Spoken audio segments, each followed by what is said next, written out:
Well, thank you, Judy, and thank you, Loy, for joining us. You gave a really nice presentation of this at the AI Symposium last week, so we asked you to do it again. And thank you. Well, thank you for having us. Thank you. So my name is Judy Littlejohn. I am the Director of Online Learning at SUNY Genesee Community College in Batavia, New York. And with me is my colleague, Loy. I'll let her introduce herself. Hi, I'm Loy. I'm an online learning specialist at GCC. And so Loy and I are both on a committee here at GCC on AI. And it's really a campus-wide committee. So we don't just have a pedagogical focus but it's more for productivity and what is AI and what can we use different things for in our daily tasks. So one of the things we do, especially Loy, is she makes a lot of social media posts and things like that. So we tend to use AI images maybe more than people do in a regular pedagogical practice. So I'll put it that way. Not that faculty don't use them, but that's why you're here, right? So we thought we'd share this presentation with all of you and give you some playtime, like a chance to try out some different tools and see if they're going to work for you and try different prompts. So should be fun. So I put I put a link in the chat to this website that will stay here. So you can go back to it later on. And if you need the chat, or if more people join in, then we can share the prompt again. But I think we also had a QR code if anybody wants to grab that. So basically, we don't have slides or anything. It's this web page is the whole presentation. So in fact, I can control scroll that for people in the room.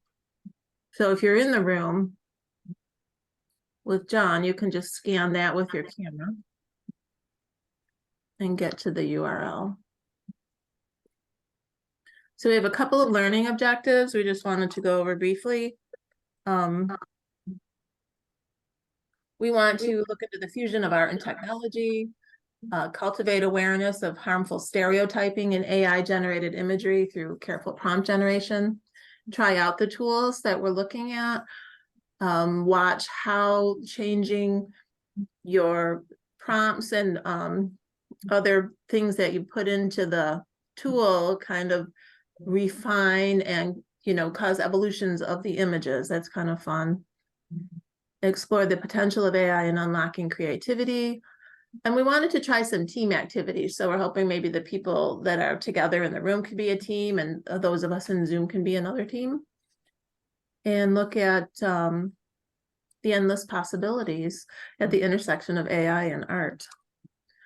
But mainly, we want to share with you these free AI image generators. So this is a mix of freemium and premium, and some just are flat out free. But we'll go through these for a few minutes, and then we'll give you some more guidance, and then we'll break out and start trying out these tools.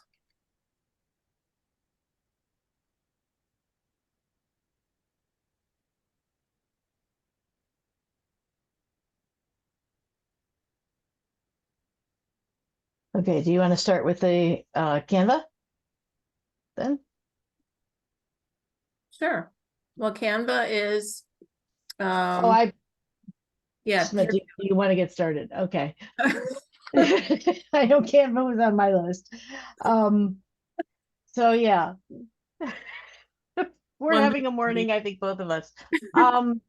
So Canva is an online image generation tool, and many of you have probably already used Canva. It makes really, really wonderful pre-templated and pre-designed social media posts, presentations. You can do graphs and charts and all infographics and all kinds of fun stuff with Canva. And Canva now has a built-in AI, which is called Magic Spot, I believe. That you can use to have it generate images based off of a prompt. So that one's kind of nice because it's built into a tool that many of us already use. The second one on the list is Crayon. Crayon is essentially the free version of DALL-E. So if you don't pay for ChatGPT Pro and you don't pay for DALL-E, you can use Crayon to get essentially a free version of it.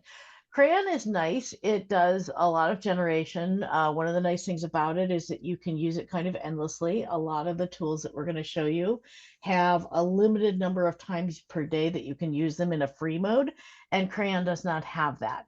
So that has a plus to it. On the downside, Crayon does not do faces very well. I just had to generate a tiger, and boy, are those eyes very creepy. Not very nice at all.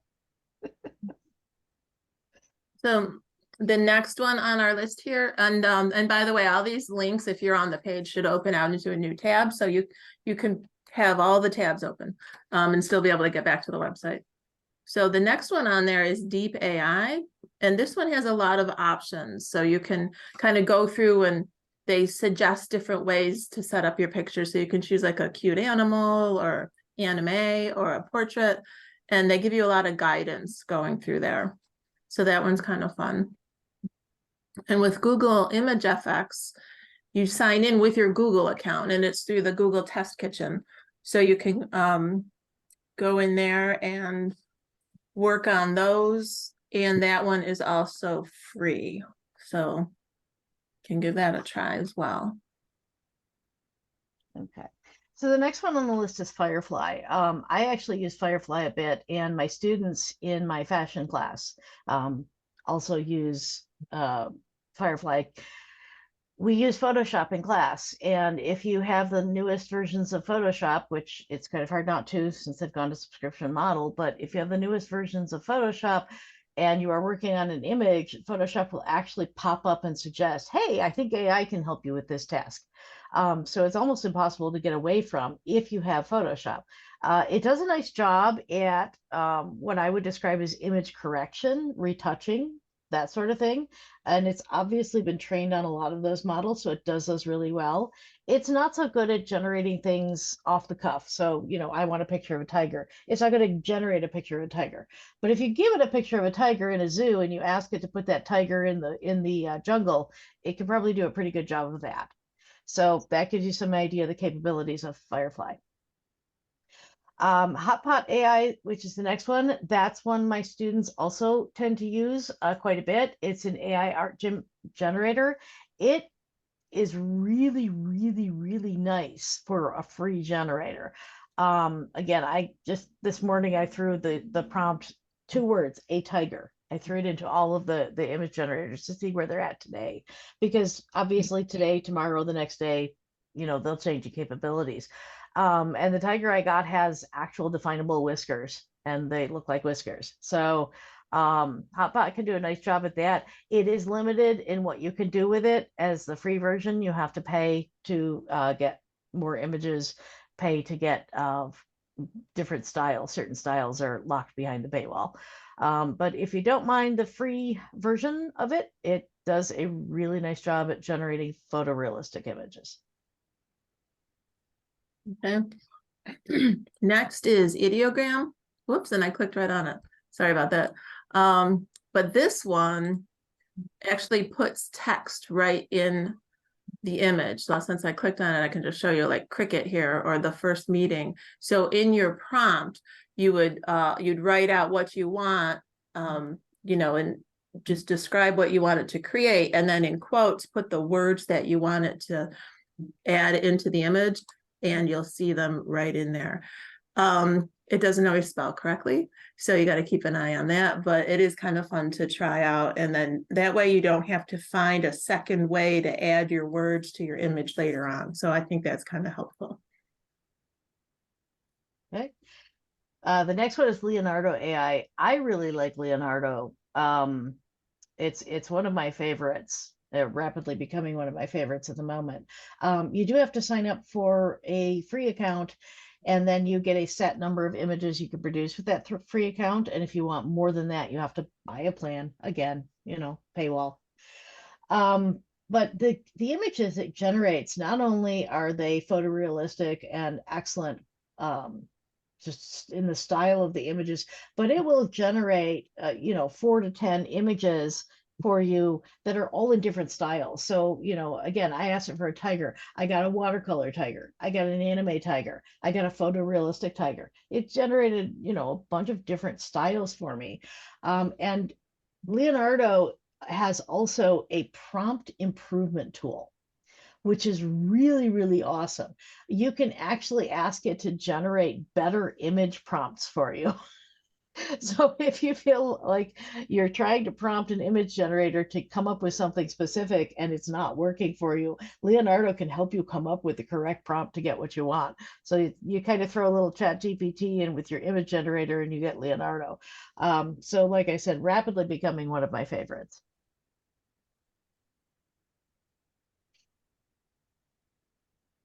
And next is Microsoft Designer.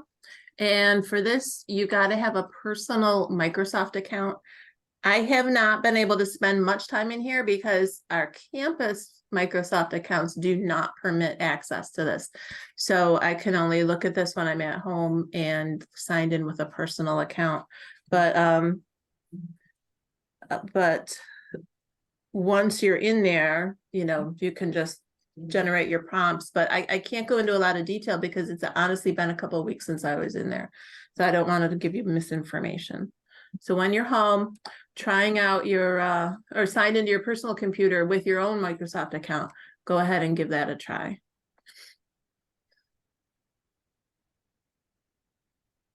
And then Playground AI is another one where we sign up with a Google account. And with this one, it works best if your prompts are really clear and simple, like very straightforward, clear prompts. So that's about all I have on that one. I think that one's also got the limited number that you can do for free as well. Mm-hmm. All right, so the last one is CArt AI, and this one is kind of interesting. I would liken it to all of the fancy things that you can do on your phone. So if you've got an iPhone or you got a modern Android, you could do things like face swap. You can do things like put yourself in different clothes. You can put a Disney filter on yourself. Like, you can do all of those things on CArt. It's heavily aimed or focused on anime. And you'll notice that just from, like, if you go to the page and look at the images that it's generating a lot of anime, it's generating a lot of East Asian style images, and East Asian people, quite frankly, when you ask it to generate. But it can do some really, really fun things. The dress up games is kind of interesting.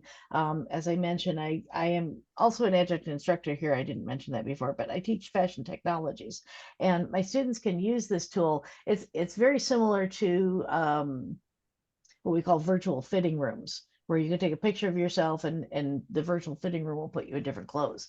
So you can do all kinds of things like that with it. And that's fun. It also has a limited number of things that you can generate on the free version, but it can do some really, really fun things. So that's CArt.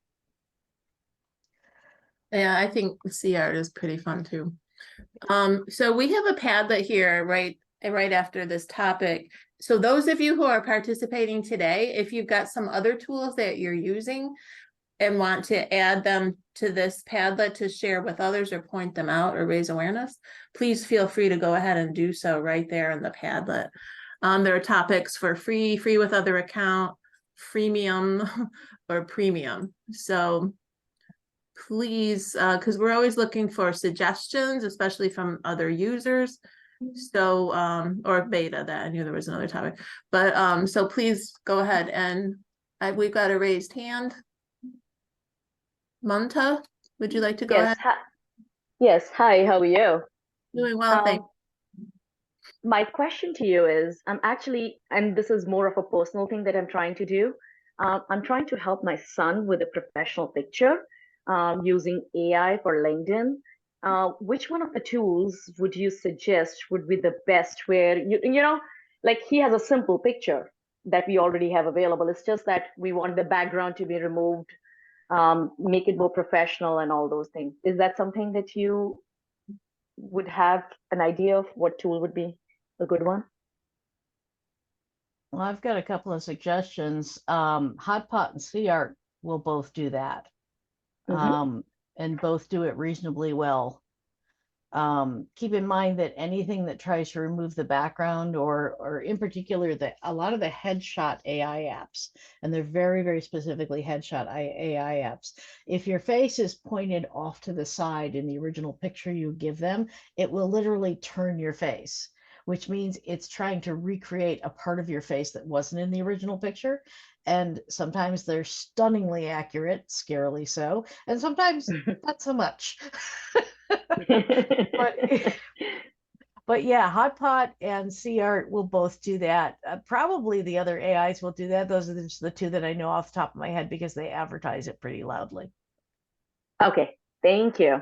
Yeah, I was thinking, I was going to suggest a Firefly if you have that Adobe license. That might help you. Yeah, I do have Adobe license, so yeah, I'll try that. Thanks. Yeah, if all you want to do is remove the background, that's not even a headshot app. That's just a photo retouching, which is, yes, absolutely Firefly. Yeah, and that's there in most, even in my phone, it has that capability. It's just that I was trying to do something more than that. And I said, let's make it more professional. So I guess I will try these 2-3 things that you've asked me. Yeah. May I ask a follow-up question? This is Sarah Wise, not in the room in person. With that idea of the headshot, what value does doing the headshot in AI bring? I guess I'm unclear when you would use AI for a headshot. Like, what does it do? You're putting your picture in there, and it takes away flyaways, you put in the background, like what's right.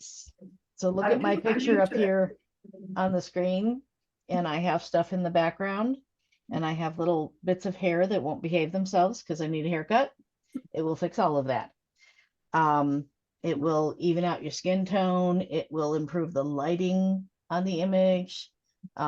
If you have access to a professional photographer to do a professional headshot, great. If you don't, you can look like you do. Yeah, that's what I was thinking when the question was originally asked, because I thought, well, why would you use AI for a headshot? But then I thought you could give yourself all kinds of fantastic backgrounds. And for me, like, I don't have like the Photoshop suite. So that's why I immediately thought, well, I would go to Firefly and go that way. So here, if you don't have the paid version of tools that could help you with your photo retouching, you could go to these other apps and just see what you could do for free. So, and depending on what you're trying to create, if you're making greeting cards and everybody's on Mars, you could put a lot of different, you could do a lot of different things with that. So it depends on, I think, on the purpose of the image.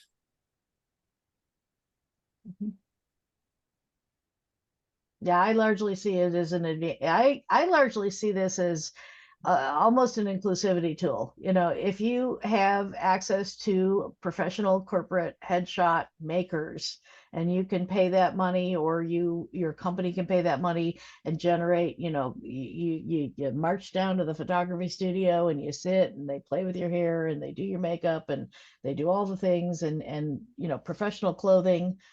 If you've got access to all that, that's awesome. And I don't ever want to put that down because, well, I just did that this past year. But if you don't have access to those things, say you're trying to get that job and you need to put your headshot out there for, recruiter or what have you, you can look like you have those things. So it's almost leveling the playing field.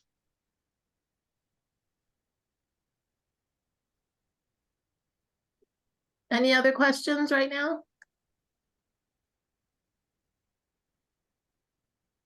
Okay, we're gonna move on to some image generator prompts, and we'll let Loy just share these with you. Okay, so what we did is we created some image generator prompts because I know it can be hard to come up with something on the spot. And the idea is for you just to play with the prompts. So we have some here, and generating an image is fun. So if you want to just use the prompts and see what you generate, you can do that. If you want to get really creative or give yourself a bit of a challenge, one of the things that can be fun is to come up with a little story, and it can be, you know, Goldilocks and the Three Bears, doesn't matter. But come up with a little story and see if you can get any AI generator to generate a series of images that are consistent across your story. Which gets interesting. So, you know, a unique alien species inhabiting an extraterrestrial landscape, that's prompt number 4. Come up with a story for that alien species. You know, alien species lands, finds a unique flower. It turns out to be, you know, shaped like, I don't know, something that they've seen in the distant past, and they think that this is now their new homeworld. Like, can you get an AI generator to come up with a series of images that match that story and match each other, which is one of the challenges that most artists are facing with AI these days. But the idea is just to give you some time to play with the image generation prompts. And can we scroll down a little bit, Judy? Sure. A little bit further, all the way down to the Padlet. Yep. Right. So there's a second Padlet on this page for you to share the images that you've created. If you open it, you will see that there are images in there from the first time that we ran the session, and feel free to add your own and to comment on other folks' images. So as you're playing with the AI generators, let's see what you're getting. Let's see what you're making. I did remove some images, Lloyd, just FYI, the ones that were based on the bias discussion, because then they would have already been there. So we thought we'd want to discover bias for, you know, anew on our own today. So I took those out. But yeah, that's my cat. Not really. I mean, yeah, that's my cat. I have a kitten who's almost as adorable. No, is more adorable than that one.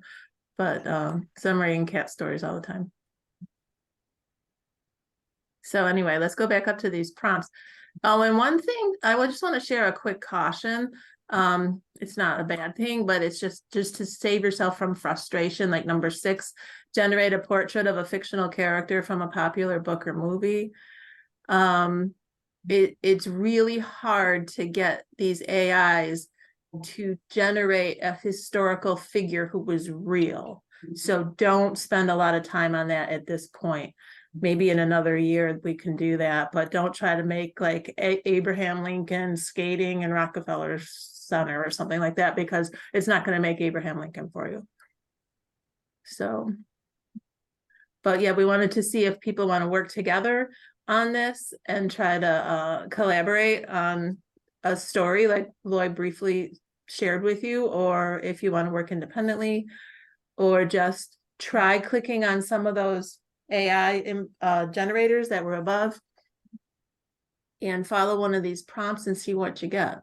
And please ask us if you have any questions, or let us know your questions. Or if you're in the room, I think John could probably help you out. We want to give you a few minutes to work on that. Now, if people would like to work in groups, we could send everyone online into a breakout room so they could work together and talk without it being recorded. Would that be helpful? Sure. Okay, so I'll create one breakout room and then you will be able to join that if you would like. And so it's now, let me make sure the options aren't too, okay. So we'll open the rooms. How long should people work on this? Probably about 10, let's go like 10 or 12 minutes. Okay, so I will set a timer then for 10 minutes. And that there's a 2-minute warning. Well, let me make it 11, and then I think there's a 1-minute warning.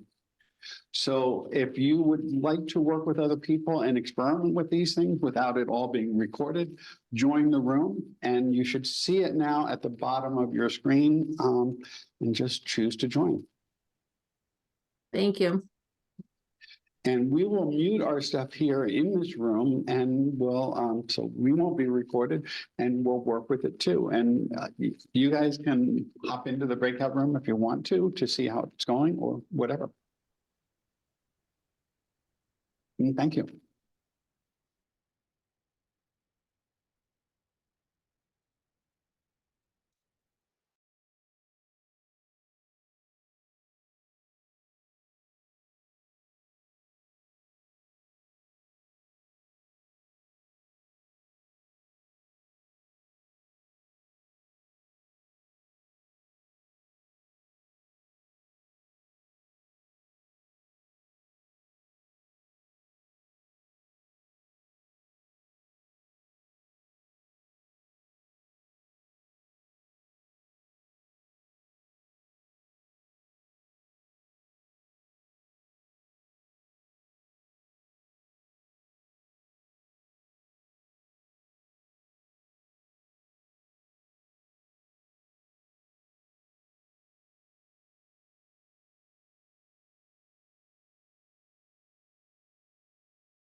Now that recording is happening, does anybody want to share I something know. that they made?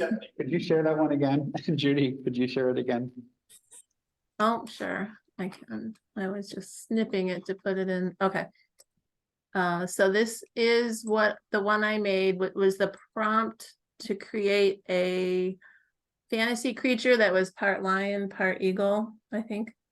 And I've used ideogram, and with the words, I added the words Happy Monday and quotes to it. So this is my mythical creature who can wake me up on Monday mornings and get my week started.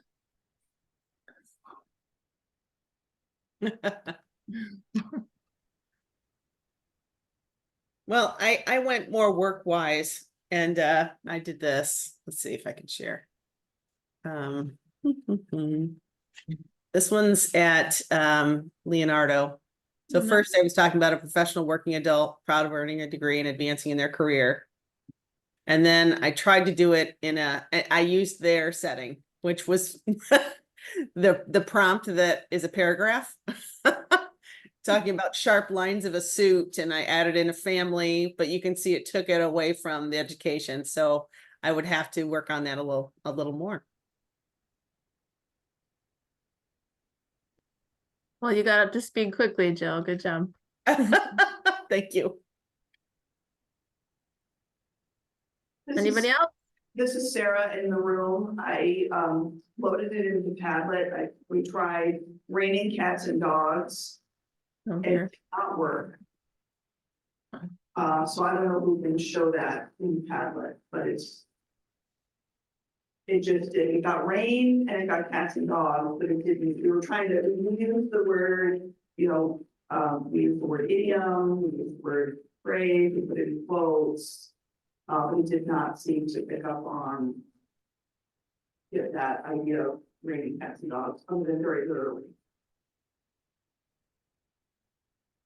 I saw that in the Padlet. AI can be very, very literal.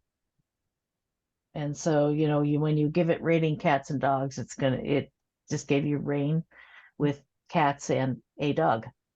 And that's it. Like, it doesn't understand.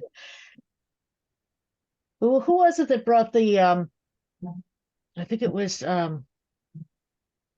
I didn't remember who it was last week, but they said something about Amelia Bedelia. If you remember the Amelia Bedelia books, and you ask her to draw the drapes and she draws a picture of the drapes. Yeah, AI is very Amelia Bedelia. If you tell it you want raining cats and dogs, it does not know what to do with that. It does not understand idioms or expressions.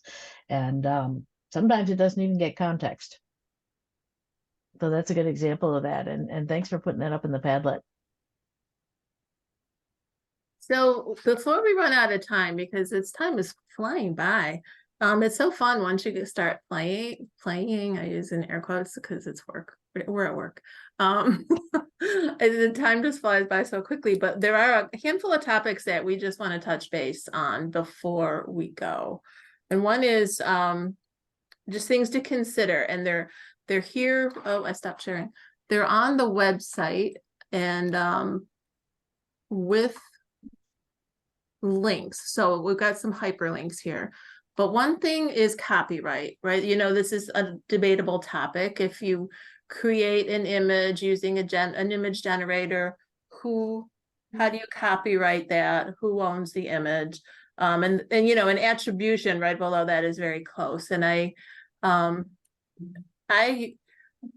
what I've seen most recently is you own your prompt, but the company behind the AI tool might own the actual image that it generated.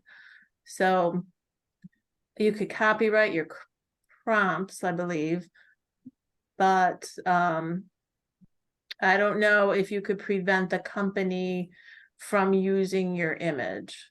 But I got a paid account on Midjourney just so I would have like that one step ahead if I did want to copyright something. And I'm a big fan of attribution. So I would always say, prompt generated by then me, and then the attribution, I would also include the tool that made the image. But there's a couple articles behind those. There's a LibGuide to help out people if you're trying to share this information with your students and want to give them some guidance. But it's still like, this is changing all the time, but the LibGuide especially, I think, will be really current and be able to give you some guidance.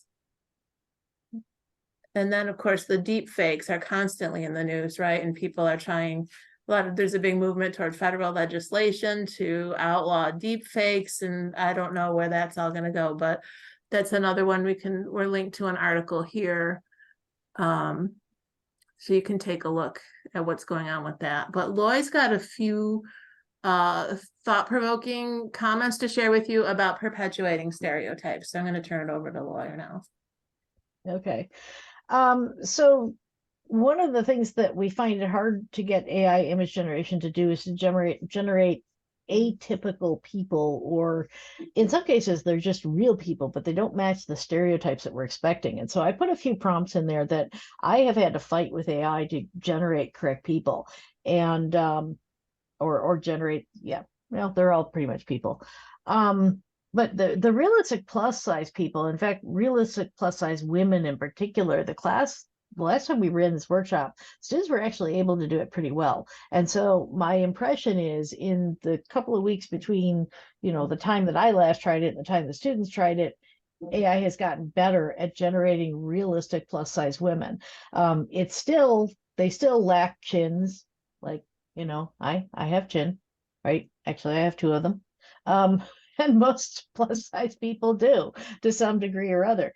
Most plus size people have some thickness to their upper arms and some thickness in their thighs that, thinner people don't have. And the AI generators fail to generate that. They generate something that looks much more like an idealistic or cartoonish version of what a plus size person should look like. And many of the times when you try and generate realistic plus size people, it generates hourglass figures. So those people might be very wide, but they still have definable waists, which is not always the way that people look. And so there's a few others in there. A liberal person that doesn't have either blue hair, facial piercings, or a tattoo used to be something that was very difficult to generate. People in poverty whose clothes are not torn or dirty. We did manage to get AI to generate that, but when it generated them when their clothes were not torn or dirty, it still generated them in less than ideal circumstances. Their surroundings were pretty disparate, and they were universally ethnic minorities with darker skin tones, which is, something that we should all be aware of. Like, that is not what people in poverty always look like. Job roles and ethnicities, like trying to generate a scientist without a lab coat, right? Because most of the scientists I know don't wear lab coats. Heritage prompts, trying to generate, my ancestors are from Ireland, trying to generate an Irish person in ethnic clothing that doesn't look like a stereotype. So these are just some prompts that I put in, things that we can try, and AI does get better all the time, but it's still not perfect, and it's just something that we should be aware of as we work with the AI. The images it's generating are largely stereotypical. A lot of them are derived from marketing materials, and so therefore they represent the ideal person of whatever prompt it is that you are putting in.